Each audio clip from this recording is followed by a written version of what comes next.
लेकिन हम समाज नहीं बोलते, हम इंसानियत पे काम करने वाले लोग हैं, इंसानों के लिए काम करते हैं।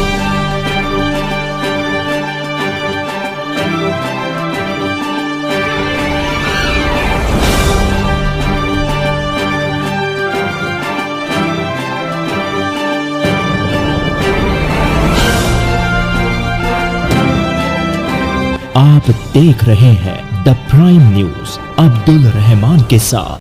आज तकरीबन 3 से 3:30 बजे के दरमियान मशहूर सोशल वर्कर खादिम कौम शफीक एंटी करप्शन को किसी ने फोन करके इत्तला दी कि सर्वे नंबर 55 फकीरा हाजी गली में किसी मकान से एक लाश मिली है। हस्ब आदत वो फौरन वहां पहुंचे और पाया कि लाश पूरे तरीके से गल चुकी है, डिस्पोज हो चुकी है, जिससे बदबू फूट रही है। अंदाजे के मुताबिक इस शख्स को मरे हुए 3 से 4 दिन का अरसा गुजर चुका है। शफीक एंटी करप्शन ने इस बीच सिटी पुलिस स्टेशन में बजरिए फोन इत्तला दी, जिसके बाद सिटी पुलिस स्टेशन का अमला भी वहां पर पहुंच गया। जरूरी तहकीकात के बाद पता चला कि मरने वाले शख्स का नाम नाना लक्ष्मण देवरे है, जिसकी उम्र 50 साल के आसपास बताई जा रही है। यह शख्स तनहा रहा करता था, बेइंतहा शराब का आदी था। उसकी इसी आदत से परेशान होकर उसकी बीवी ने एक लंबा अरसा पहले ही उसका साथ छोड़ दिया था।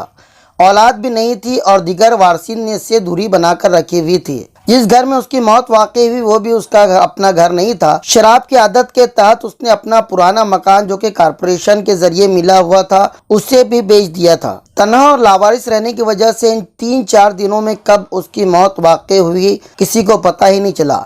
लाश से बदबू फूटने के बाद आसपास के लोगों को इस बात का एहसास हुआ, तब उन्होंने इसकी इत्तला लोगों को दी। बहरकैफ शफीक एंटी करप्शन ने माविनत करते हुए लाश का पोस्टमार्टम करवाने के बाद उसके भांजों और वारिसों को लाश सौंप दी। खबर बनाए जाने तक उसका अंतिम संस्कार भी हो चुका होगा। आज सर्वे नंबर 55 में एक घर के अंदर एक लाश मिली जो कि 3 दिन से वो उस घर में मरकर पड़ा हुआ था।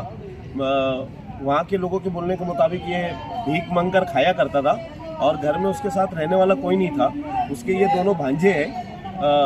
इन लोगों को वहाँ पर स्पॉट पे बुलाया गया। 3 बजे के करीब में मुझे उस वार्ड के कॉरपोरेटर जो उस वार्ड के जिम्मेदार है भरत बहू, उन्होंने मुझे कॉल किया कि शफीक भाई यहाँ पर ऐसा ऐसा मामला है, घर में लाश मिली है, तो आप यहाँ पर पहुँच जाओ। मैं वहाँ पर पहुँचने से पहले मैंने वहाँ से सिटी पुलिस स्टेशन की हमारी जो मैडम है उनको कॉल किया और कॉल करने के बाद उनको मैंने बोला कि आप पुलिस की गाड़ी भेजो और एम्बुलेंस बुलाकर हम लोगों ने डेड बॉडी उठाकर सिविल हॉस्पिटल में लेकर आए। यहाँ पर अभी जो भी पंचनामा इनकेस वगैरह करने के बाद उसके घर वालों के ताबे में हम डेड बॉडी अभी दे देंगे। ये कौन से समाज के थे?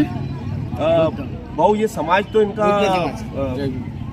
ये है जय भीम समाज के, लेकिन हम समाज नहीं बोलते, हम इंसानियत पे काम करने वाले लोग हैं, इंसानों के लिए काम करने वाले लोग हैं।